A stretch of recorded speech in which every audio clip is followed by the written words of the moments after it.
L'Espagne au sommaire, donc présentation générale, focus sur Lanzarote, sur Valence, et c'est parti pour l'Espagne.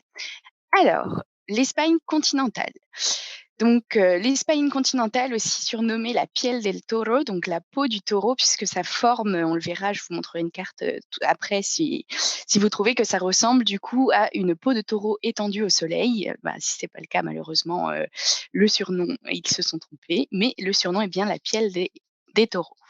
Alors, quand on pense à l'Espagne, bah, on voit ses plages. Vous avez raison, puisqu'il y a un littoral de 8000 kilomètres. On peut y faire beaucoup de sports nautiques. On peut se baigner dans des criques, visiter des villages de pêcheurs, naviguer dans des voiliers et bien d'autres activités. Et il y a aussi l'intérieur des terres avec des paysages qui manquent pas de contraste, puisque en Espagne, vous pouvez trouver des montagnes. Il y a aussi des volcans, des marais, des forêts, des rivières, des vallées, des falaises, des lacs, etc. Donc vraiment des espaces naturels uniques et variés. Vous pouvez vraiment avoir tout ce que vous voulez. C'est un pays très diversifié. C'est aussi beaucoup de tourisme urbain, puisque vous avez de nombreuses grandes villes, des monuments, des musées, mais aussi une vie assez active et festive. Alors, il faut savoir qu'en Espagne, si vous vous baladez dans les rues des villes entre 3 heures à peu près et 5 heures, vous ne verrez pas cette vie active ni cette vie festive, puisque il y a cette période où normalement il fait beaucoup trop chaud pour dormir, pour sortir, et du coup c'est l'heure de la sieste. Donc vous verrez pas de bars, de magasins ouverts. Malheureusement, il faudra revenir après 5 heures, voire 5h30, pour avoir de nouveau ce côté actif et festif. Vous pouvez aussi vous laisser tenter par un bon spectacle de flamenco. Donc là, c'est la jolie robe qu'on voit en photo, et profiter des ferias, qui sont les fêtes patronales espagnoles, flâner dans les rues espagnoles, etc. Alors, le continent, donc, c'est un pays multiculturel, puisque la langue officielle de tout le continent, c'est l'espagnol, le castillan. Mais il y a d'autres langues parlées également qui sont officielles, qui est le galicien en Galice, le catalan, donc en Catalogne, le basque et le valencien. Et ça, c'est celles qui sont semi-officielles, dirons-nous, mais il y a aussi l'andalou. Enfin, chaque communauté autonome a sa langue. Donc vraiment un pays multiculturel. Chaque communauté autonome, donc qui sont en fait des régions, possède aussi sa propre culture. Donc si vous traversez le pays et que vous passez vraiment d'une région à l'autre, vous aurez une culture, une langue différente. Vous verrez vraiment l'Espagne sous un autre jour. Et si vous voulez savourer votre séjour, ici la gastronomie, c'est paella, tapas, jambon ibérique, huile d'olive et j'en passe. Il y a aussi beaucoup de poissons. Ça, on en reparlera un petit peu plus en détail ensuite. Hop, l'Espagne continentale, pour qui et pour quand? Donc, pour qui? Pour les amoureux de la culture et de l'architecture. Si vous aimez aussi le modernisme, toute la Catalogne et la Costa Brava, c'est avec l'architecte Gaudi. Donc ça, c'est une photo un petit peu des défaillances que vous pouvez retrouver. Pour les fins gourmets qui apprécient la gastronomie et le bon vin, donc beaucoup de tapas, beaucoup d'huile d'olive. Pour ce qui est du bon vin, vous avez la région de la Rioja qui est assez connue pour son vin rouge, mais vous avez aussi la plus grande région d'Espagne qui est la Castille et Léon, qui est aussi une région avec énormément de vin. Pour les amateurs de nature à couper le souffle, pour ma part, par exemple, un des points naturels que j'adore, qui est en Navarre, à la frontière française, c'est, les Bardenas Reales, qui est un petit désert dans lequel a été tourné beaucoup de westerns. Donc, on s'y croirait, vous êtes vraiment dans le désert, les vautours tournent autour de vous, c'est vraiment très, très beau. Pour les sportifs, que ce soit sur la terre, dans les airs et sur l'eau, puisque là, vous avez des sports de toutes les façons. Vous pouvez faire, du surf, comme de la montgolfière, comme du VTT, vous avez vraiment tout ce qu'il faut.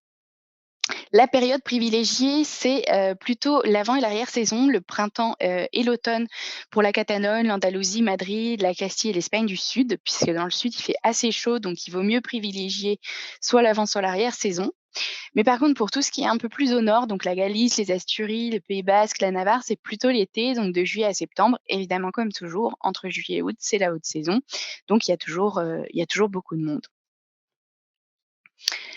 Ensuite, on quitte l'Espagne continentale pour aller sur les Canaries. Alors les Canaries, donc ici en photo, vous avez un petit village d'Ajuy à Fuerteventura, un super joli village, et c'est 7 îles uniques et volcaniques. Comme vous le voyez sur la photo, c'est du sable noir, pas sur toutes les plages évidemment, mais en partie.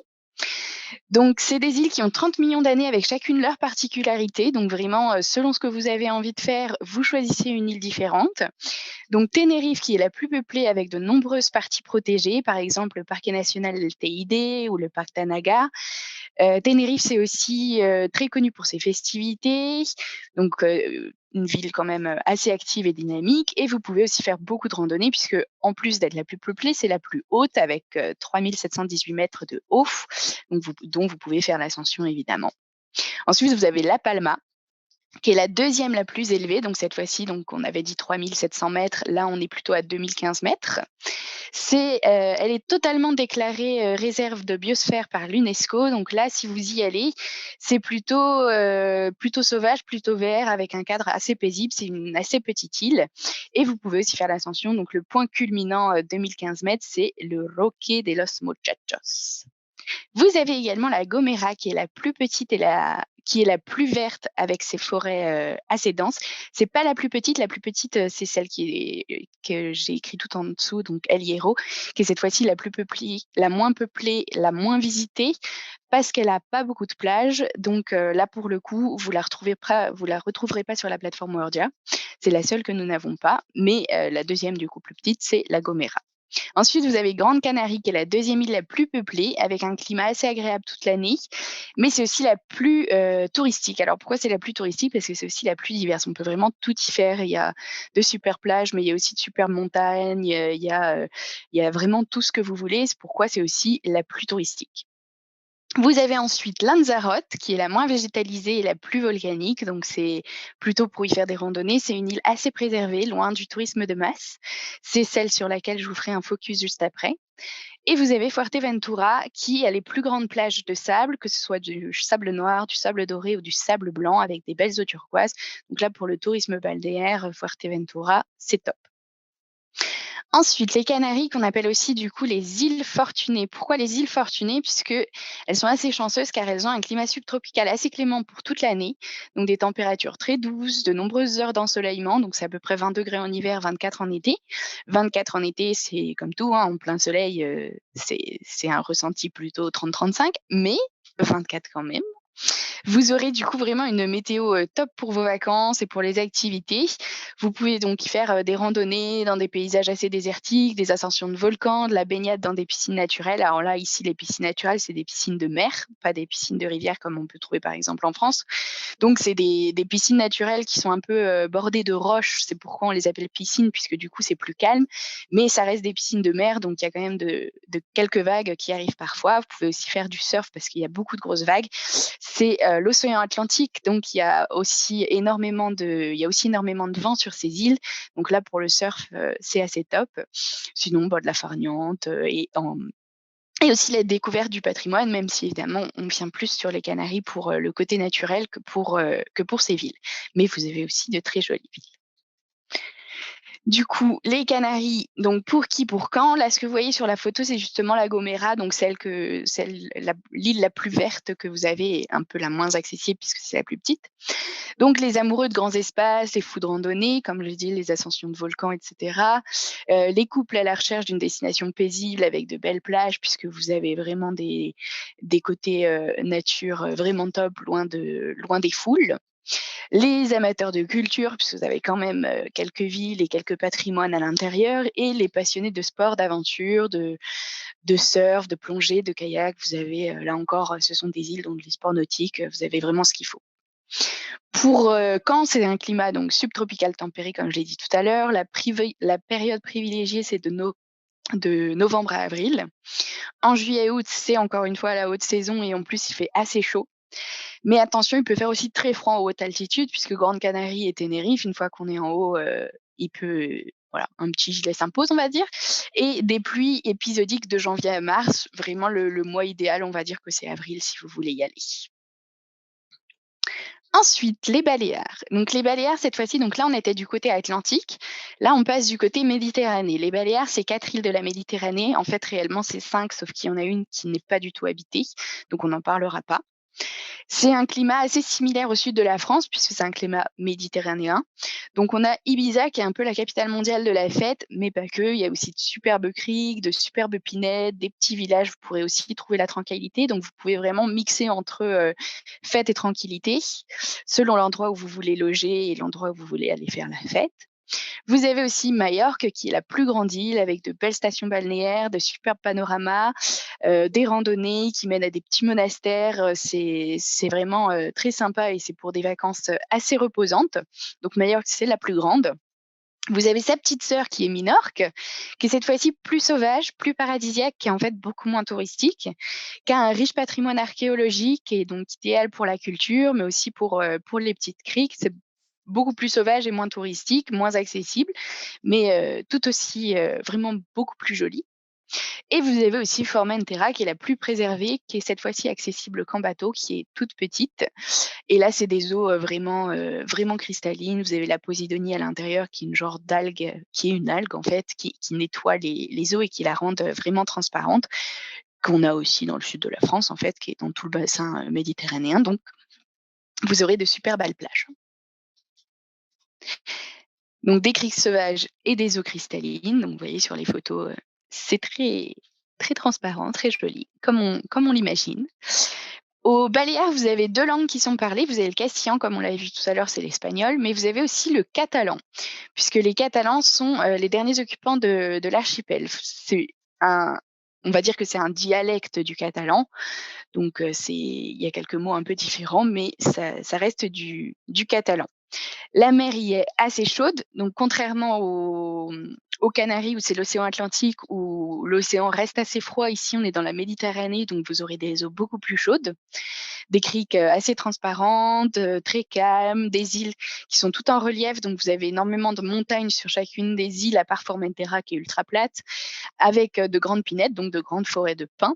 De nombreuses activités, on y mange aussi très bien, de nombreuses influences sur les îles au cours de l'histoire qui ont été grecques, romaines, arabes, françaises et ce qui fait que c'est un peu multiculturel également. Et pour ce qui est de la gastronomie, c'est du vin, du poisson, de la charcute, de la viande, de la cuisine assez méditerranéenne. Donc ça, vous pourrez manger, voilà, de l'arrêt, du poisson. Donc du coup, pour qui les gourmands qui aiment le poisson, la gastronomie de la mer, c'est ce que je disais. Vous avez évidemment aussi de la viande, il y a pas de souci, hein, pour ceux qui n'aiment pas le poisson, il y a aucun problème.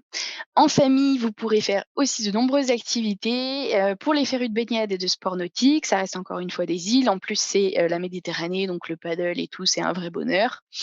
Les fêtards qui veulent aussi des villes dynamiques, mais il y a pas de souci, on peut aussi se reposer dans les autres villes sans problème. Pour Caen, du coup, c'est un climat méditerranéen, donc c'est des étés chauds et secs et des hivers cléments. Là, vous pouvez encore une fois vous référer au sud de la France pour pouvoir, savoir quand y aller. Les périodes privilégiées, c'est d'avril à octobre. Pour éviter la foule, évidemment, c'est avant et arrière saison, juillet juin et septembre.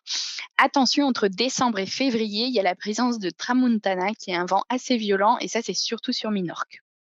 Alors, ici, vous avez du coup une petite carte pour relater tout ce que je viens de vous dire.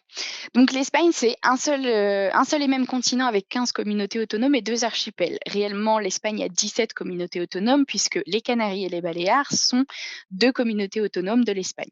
Je redis, communauté autonome, c'est le nom qu'ont les régions. Pour ce qui est des villes principales, donc si on part un peu, de gauche à droite, donc en Galice, ce sera Saint-Jacques-de-Compostelle pour vous resituer un petit peu, la géographie, espagnole. Saint-Jacques-de-Compostelle en Galice, ensuite les Asturies, ce sera Oviedo. Ensuite la région que nous n'avons pas, c'est-à-dire la noire que vous voyez, c'est la Cantabrie avec Santander qui est un peu, que vous connaissez sûrement quand vous voyez le nom des banques, un peu partout en Espagne. Ensuite, le Pays basque avec Bilbao et Saint-Sébastien. Ensuite, la Navarre en vert qui est, connue pour Pampelune, qui est du coup là où dont je vous parlais tout à l'heure, le site naturel des Bardenas Reales qui est un peu le désert de Western. La petite région en noir en dessous des Pays basques et de la Navarre, c'est la Rioja que nous n'avons pas non plus en catalogue, mais qui est idéale pour le vin. On a des excursions par contre qui y vont pour pouvoir le goûter. Ensuite, la grosse région, d'Aragon où c'est, Saragosse, la principale, puis la Catalogne, ça je pense que la plupart de vous connaissent avec Barcelone pour sa ville principale, mais vous avez aussi Gérone, Lloret de Mar et Roses qui sont des plus petites villes, mais aussi très connues et très touristiques. Ensuite, au centre, vous avez Madrid, la Castilla-La Mancha, donc en brun, c'est Tolède, la ville principale. J'ai oublié de vous parler de la plus grosse région d'Espagne en orange, Castilla y León, connue aussi pour pour une partie du sentier de Saint-Jacques-de-Compostelle, pour le vin, pour ses nombreuses églises. Donc là, c'est Valladolid, Salamanque et Burgos. L'Extrémadure, où vous avez Cáceres, l'Andalousie, où là, vous avez une multitude de petites villes et les villes principales, c'est Séville, Malaga, Grenade, Cordoue, qu'on connaît très bien, mais il y a aussi tout un tas d'autres villes et on en a pas mal en catalogue. Vous avez Murcie et sa région, donc là, c'est Murcie et vous avez, la communauté autonome valencienne, dont je vous parlerai pour le prochain focus, où là, vous avez Valence, Alicante et Benidorm. Donc ça, je vous ferai un petit focus juste après. Ça, c'est juste les villes principales, on a beaucoup plus de villes en catalogue. Premier focus sur Lanzarote. Lanzarote, son surnom, c'est la perle noire. Donc, comme vous le voyez sur la photo, c'est une photo de El Golfo. Le sable est vraiment très très noir, donc du sable totalement volcanique, avec un petit lac de soufre à côté. C'est la plus ancienne île de l'archipel. C'est une île de lave, avec des paysages assez lunaires, noirs et ocre.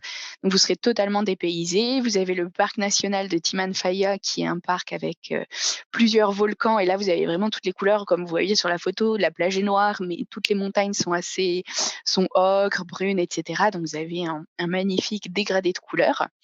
L'île n'est pas très haute, elle va que jusqu'à 670 mètres pour son point culminant. C'est la troisième île la plus peuplée. Donc, si on repart sur la carte de tout à l'heure, Lanzarote, c'est sur les Canaries, donc l'archipel en bas à gauche, c'est l'île la plus à l'est, donc en haut à droite, pour vous la situer. Donc c'est une architecture assez respectueuse de l'environnement due en partie à l'artiste César Manrique. César Manrique, c'est un peintre sculpteur qui est vraiment amoureux de son île, qui l'a défendue et qui a voulu éviter. C'est un peu grâce à lui que Lanzarote a été un peu sauvé du tourisme de masse, on va dire.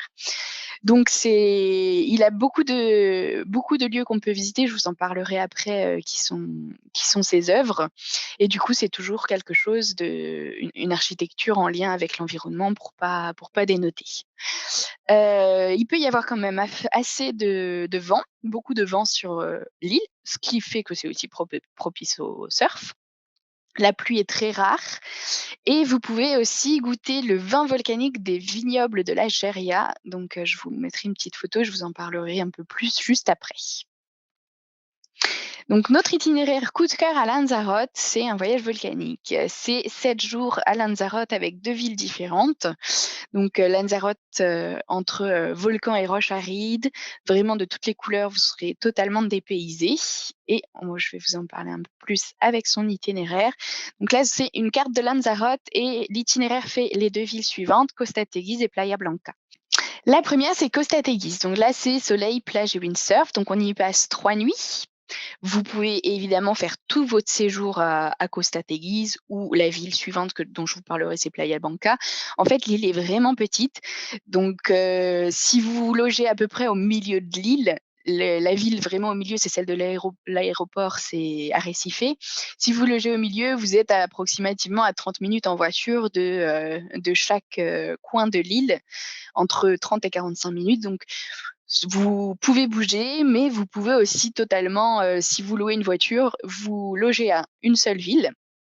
Je vous en parlerai un peu plus pour savoir laquelle choisir et vous baladez directement en voiture sans aucun souci. Lanzarote, c'est bien de le faire entre 5 et 8 jours.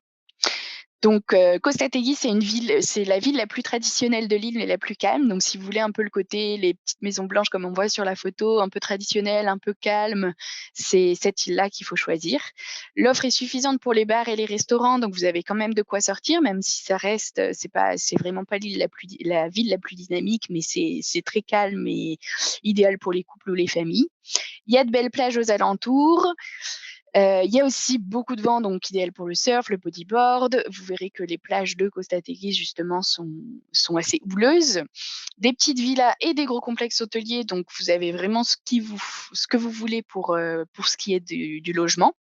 Et pour aller plus loin, du coup, c'est un c'est proche du nord et de tous les sites de César Manrique. Il y a la possibilité alors je vous parlerai après des activités de César Manrique que nous on propose, mais sachez qu'il y a plusieurs sites et vous sur place, vous avez la possibilité ou vos clients d'acheter un pass, c'est-à-dire que, si vous allez donc un des sites qui s'appelle le Jardin des Cactus, vous pouvez y aller et directement acheter un pass pour faire les autres attractions sur place. Ça, c'est si on veut faire les sites en autonomie.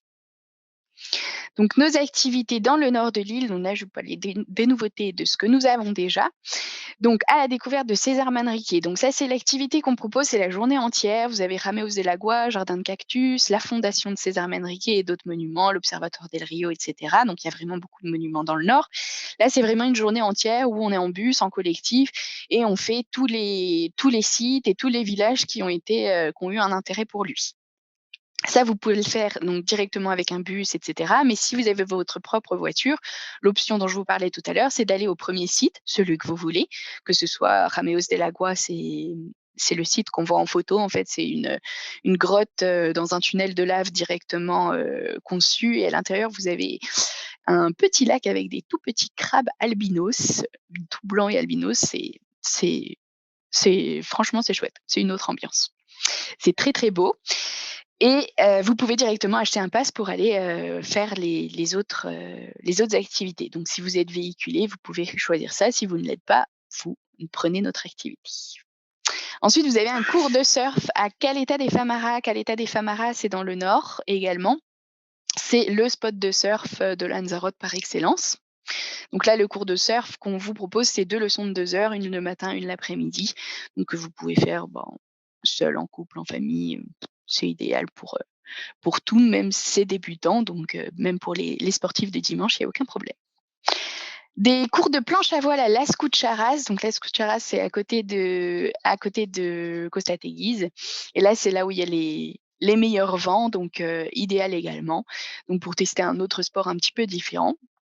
Et enfin, donc ça, c'est pas une nouveauté, mais qu'on a déjà, c'est la croisière à la découverte de la Graciosa. La Graciosa, c'est la petite île au nord de Lanzarote. Je vous en reparlerai si vous voulez.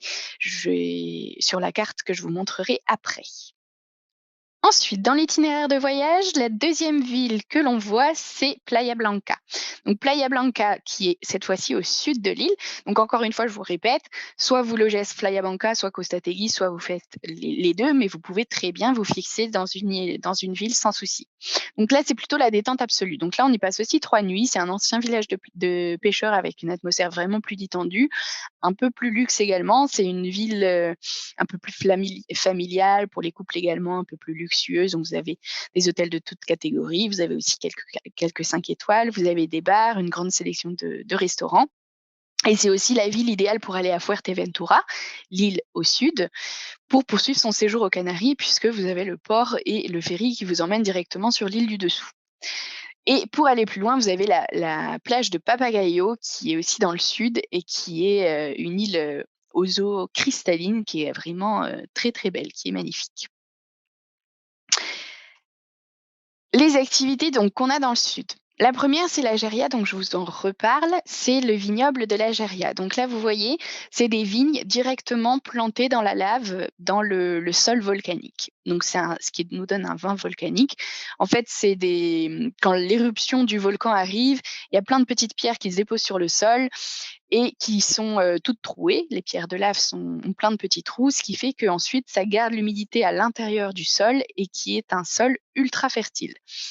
Donc ils ont décidé d'y faire pousser, du raisin pour faire du vin. Par exemple, en Catalogne, vous avez aussi des volcans. Ils font aussi pousser quelque chose dans la terre du volcan puisqu'encore une fois, c'est très fertile, sauf que là, cette fois-ci, c'est des haricots. Donc chacun son truc. Lanzarote, ce sera du vin. La Catalogne, ce sera des haricots. Ensuite, vous avez la session de paddle, du paddle surf et yoga. Donc cette fois-ci, c'est à Puerto del Carmen, donc je vous remontrerai, la petite carte et nos villes juste après. Donc voilà une petite session, de yoga sur le paddle, donc à vos équilibres, hein, parce que c'est pas si facile. Ça, c'est pour un minimum de 4 personnes par contre, on peut pas réserver à moins de 4 personnes. Vous avez aussi le baptême de plongée dans un musée sous-marin. Alors là, c'est un musée qui est à Playa Blanca. Donc les œuvres d'art sont directement dans l'océan L'activité que je vous propose, après si vos clients savent plonger, ils peuvent directement aller faire le musée. Mais l'activité là qu'on propose, c'est vraiment un full plongée. C'est-à-dire que le matin, il y a une session de plongée, ensuite les clients mangent, ensuite l'après-midi, il y a une session de plongée pour faire le baptême, c'est-à-dire pour vraiment apprendre et être suffisamment expérimenté pour qu'en fin d'après-midi, à sa troisième session de plongée, on plonge réellement dans le musée sous-marin. Donc faut quand même avertir les clients, c'est pas quelque chose, qu'on fait si on veut juste, voilà, ça se fait pas en snorkeling, ça se fait en plongée. Il y a vraiment 3 sessions différentes pour, réussir à faire ça. Et ensuite une activité qu'on avait déjà, c'est la randonnée du parc national Timanfaya. Donc Timanfaya qui est le parc national, des volcans. Alors ce parc national en soi, on ne peut pas se balader à l'intérieur. C'est-à-dire que la seule façon de visiter le parc et d'aller sur les volcans, c'est de prendre un bus touristique. C'est-à-dire on fait la queue en voiture jusqu'à un bus et le bus ensuite nous fait la visite. On n'a pas le droit d'y accéder avec sa propre voiture, on n'a pas le droit d'y accéder à pied. Par contre, la randonnée, on peut la faire tout autour et finalement, pour mieux voir les volcans, il vaut mieux être un petit peu reculé pour pouvoir les voir qu'être directement sur le volcan puisque là, on aura une moins belle vue. Ensuite, du coup, notre sélection d'hôtels, que ce soit, à Costa Teguise ou à Playa Blanca, qui sont les 2 villes de notre, itinéraire de voyage. Vous avez le Barcelo Teguise Beach, qui est directement à Costa Teguise, donc un hôtel, 4 étoiles assez sobre, assez sobre et très moderne avec une piscine, directement, qui donne directement sur la mer, donc c'est assez top pour se ressourcer et vous avez aussi le Meliá Salinas toujours à Costa Teguise, qui est un 5 étoiles, cette fois-ci qui est vraiment, pas loin qui est vraiment au bord de la mer. C'est des petites villas à l'intérieur, donc il est aussi très, très beau. Pour Playa Blanca, vous avez le Sentido H10, Suite Hôtel qui est, alors tout est fait à Playa Blanca, il y a beaucoup d'hôtels qui ressemblent, ils ont repris l'architecture un petit peu volcanique, pour essayer de se d'être, au mieux dans le paysage et vous avez aussi le 5 étoiles Iberostar Lanzarote Park et là, c'est, des hôtels juste à côté de la mer avec de nombreuses piscines, qui sont aussi, très familiales, mais vous avez aussi à Playa Blanca des hôtels adultes only si vous voulez y aller en couple, et être loin des enfants, c'est possible aussi. Donc ça, c'est la petite carte justement dont je vous parlais. Donc vous avez tout au sud, vous avez Playa Blanca qui est un peu la ville à choisir si on veut, être un petit peu plus dans le luxe, un petit peu plus en repos et évidemment il faut être potentiellement véhiculé puisque là, si on se loge tout au sud, ça va être un peu plus compliqué d'aller au nord. Parce évidemment, ce sera 1 heure et demie de route. Vous avez ensuite Puerto del Carmen, qui est la ville cette fois-ci la plus dynamique.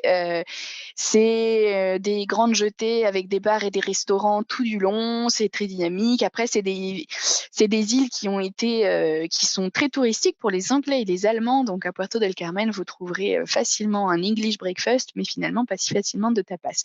Donc c'est vous qui voyez, par contre, il y a beaucoup de bars, c'est vraiment très dynamique. Vous avez ensuite Arrecife qui est l'aéroport. Donc là également une ville assez dynamique évidemment, qui est bon, là vous allez voir passer les avions si vous y logez, donc c'est pas forcément la meilleure ville, pour y dormir, mais si vous êtes pas véhiculé, vous êtes à côté de l'aéroport et c'est assez facile. Et ensuite Costa Teguise qui est cette fois-ci la plus traditionnelle, la plus typique et qui n'est pas totalement au milieu de l'île, mais qui reste à un endroit, suffisamment bien placé pour qu'on puisse faire l'île facilement en voiture. Et une petite, ville qui a été rajoutée, qui est San Bartolomé, qui est un petit village au cœur de l'île et cette fois-ci vraiment typique, mais là il faut être véhiculé pour pouvoir y dormir, sinon c'est un peu compliqué et en plus on n'est pas au bord de la mer. Donc nos itinéraires, en plus de celui que je vous ai présenté, c'est Lanzarote version luxe pour 5 jours où cette fois-ci on dort, à Playa Blanca. Lanzarote en famille pour 8 jours ou le Dune Haut canarien Lanzarote et Fuerteventura pour 10 jours. Donc là, cette fois-ci, du coup, si on dort à Playa Blanca, c'est plus facile puisqu'on traverse, on arrive directement à Fuerteventura, à Corralejo, vous traversez en ferry et vous y êtes directement. Ça, c'est les 3 que nous proposons en modèle de voyage, donc entre 5 et 8 jours. Globalement, c'est ça. C'est-à-dire qu'entre 5 et 8 jours, c'est la bonne durée pour pouvoir visiter Lanzarote. Alors, avant de passer à Valence, vous avez une petite citation. Donc là, je vous ai mis des images, une petite citation d'Anthony Gaudi. Donc, ce que vous voyez ici, on passe sur le continent, c'est Barcelone. Donc, rien n'est inventé car c'est d'abord écrit dans la nature. L'homme ne crée pas, il découvre. Donc ça, c'est Anthony Gaudi, puisque effectivement, c'est du modernisme et tout ce qu'il crée, c'est toujours en rapport avec la nature, comme vous voyez ici, les tournesols, et cetera. Donc, c'est voilà, une petite citation pour vous faire une pause et passer au continent.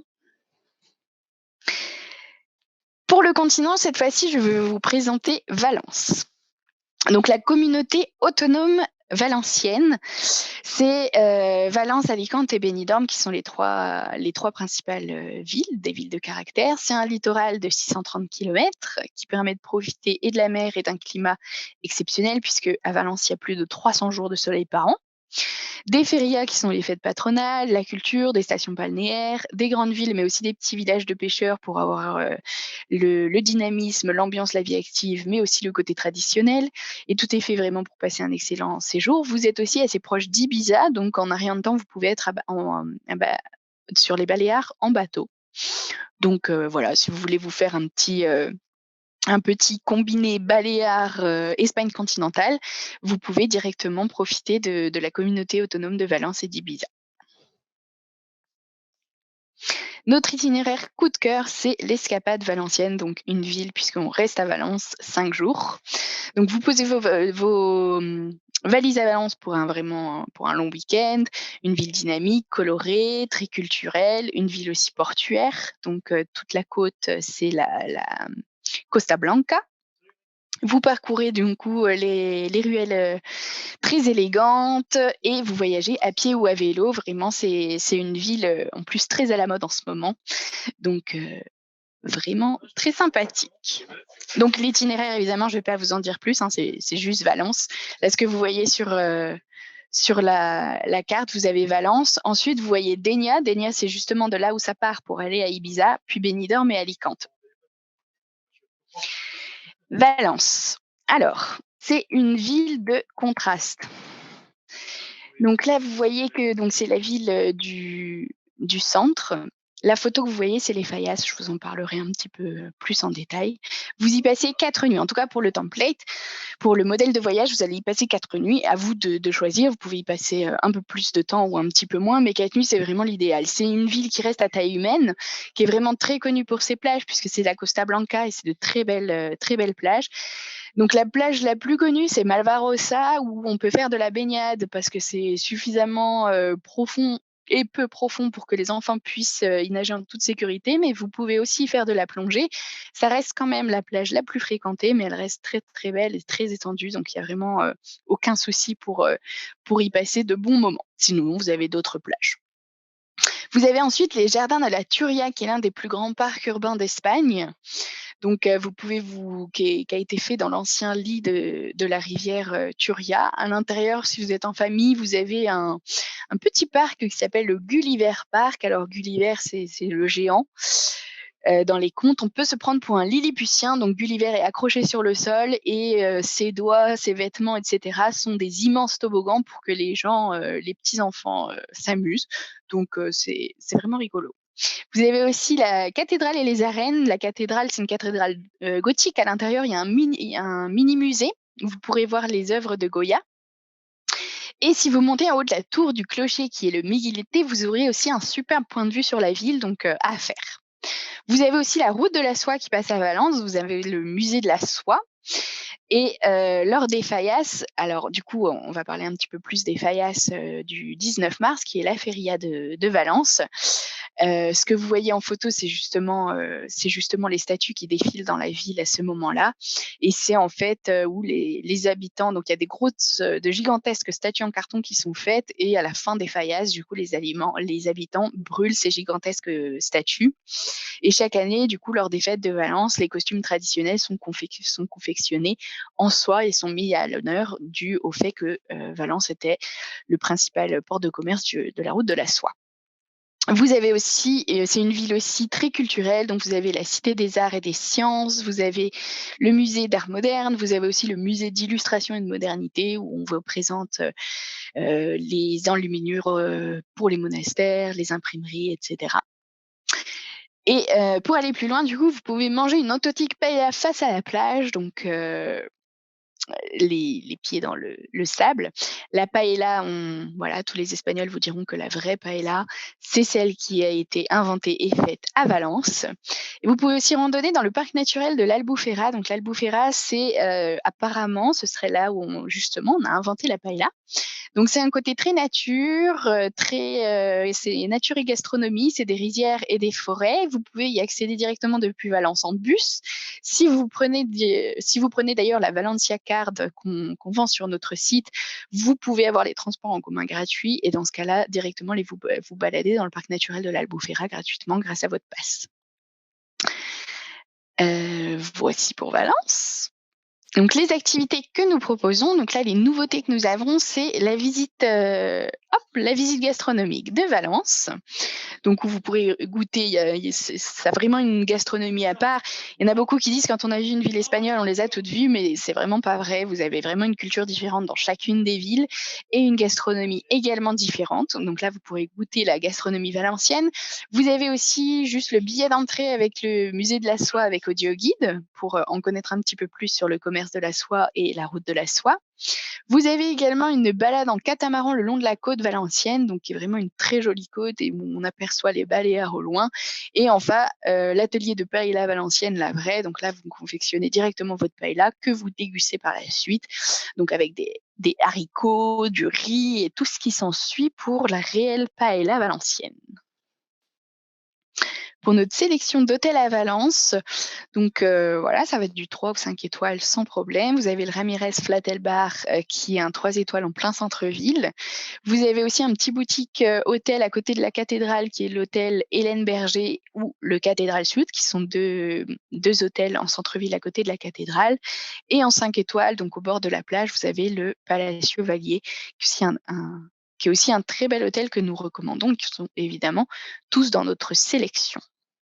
La communauté autonome de Valence, donc pour le moment, nous avions juste en catalogue Valence et Alicante, qui sont les 2 villes principales. Donc là, on a rajouté au catalogue Benidorm, qui est plutôt la station balnéaire. Donc pour ceux qui connaissent plus la Catalogne, ça équivaut plutôt à Lloret del Mar en Catalogne. Là, c'est le Benidorm, c'est la station balnéaire un peu de Valence. Alors c'est selon ce que les clients souhaitent faire, puisque évidemment, c'est toute une côte, donc les plages sont présentes partout. Valence, il y a de magnifiques plages, mais à Benidorm, il y a aussi beaucoup plus de sports nautiques puisque la station balnéaire est vraiment faite pour ça. Donc ça dépend ce que les clients veulent faire, mais si c'est vraiment détente sur la plage, on peut choisir Benidorm sans aucun problème. Ça, c'est pour Valence. Du coup, les petits trucs et astuces sur le continent et sur les îles, je vous ai parlé un petit peu de tout. Sur le continent, vous pouvez voyager en voiture ou en train. Donc c'est selon vos envies. On a quelques trains sur la plateforme pour pouvoir voyager. Le réseau ferroviaire, espagnol est vraiment très bien développé. Vous pouvez aussi alterner vos séjours entre mer, grandes villes et régions intérieures. Comme ça, vous verrez un petit peu de tout. Vous n'êtes pas obligé de faire voilà, il n'y a pas que du balnéaire, en Espagne. Vous pouvez aussi en profiter. Alors, on a parlé de Las Fallas à Valence, mais aussi il y a la Tomatina, donc qui est aussi une feria où vous pouvez faire des lancers de tomates au festival. Donc là, les rues sont blindées de tomates. On les a jetées sur tout le monde. Vous pouvez aussi plonger dans la culture et les traditions avec des spectacles de flamenco. Donc ça, c'est ce que je vous ai montré. On vend aussi des spectacles de flamenco sur la plateforme, que ce soit à Barcelone, que ce soit en Andalousie, il y en a vraiment un peu partout, Madrid, etc. Vous pouvez commander des tapas. Au Pays Basque, ça s'appellera des pinchos. Donc voilà, que vous le sachiez si vous le voyez écrit partout. Et un petit voilà, fun fact que vous pouvez faire, vous pouvez passer la frontière en Andalousie, la frontière portugaise entre l'Andalousie et l'Algarve en tyrolienne. Donc c'est voilà, un câble d'acier pour ceux qui ne savent pas ce que c'est la tyrolienne au cas où, qui relie du coup Sanlúcar de Guadaña en Andalousie et Alcutim en Algarve. Donc c'est 720 mètres de longueur et on traverse vraiment la frontière tyrolienne au-dessus du fleuve qui est relié. Ça, malheureusement, on ne peut pas le proposer sur notre plateforme car il n'y a qu'une petite entreprise qui le fait. Mais n'hésitez pas à le recommander à vos clients s'ils veulent faire un combiné Espagne-Portugal entre l'Andalousie et l'Algarve. Les trucs et astuces pour les îles, n'hésitez pas du coup à louer une voiture. Le bus est aussi une alternative sur la plupart des îles. Alors, sachant qu'il y a certaines îles où une compacte peut suffire. Par exemple, Lanzarote que je vous ai présenté, la compacte suffit. Par contre, Fuerteventura, par exemple, où il y a beaucoup plus de montagnes, là, il faut plutôt un SUV pour ne pas abîmer sa voiture, il vaut mieux. Et comme je vous le disais tout à l'heure, vous pouvez juste trouver une ville où dormir et y rester, mais vous pouvez aussi très bien, faire, une au sud, une au nord pour avoir moins de temps de route. C'est vraiment selon votre choix, mais vous pouvez totalement rester sur une ville, aucune des îles n'est très, très grande pour pouvoir, pour se dire qu'on doit changer d'hôtel toutes les nuits. Pour visiter les Canaries surtout, mais aussi un petit peu les Baléares, prévoyez de bonnes chaussures puisque c'est beaucoup de randonnée, comme je l'ai dit, c'est beaucoup de nature et vous pouvez aussi faire des combinés faciles d'îles grâce aux différents ferries qui sont proposés. Donc là, cette fois-ci, vous pouvez vous faire, toutes les îles en plus sont différentes et ont leurs particularités, donc c'est vraiment top. Pour les formalités, la vie pratique, l'Espagne reste dans l'Union européenne, les Canaries et les Baléares également, puisque c'est l'Espagne. Donc juste un passeport ou une carte d'identité valide durant le séjour. Pas de visa ni de vaccin.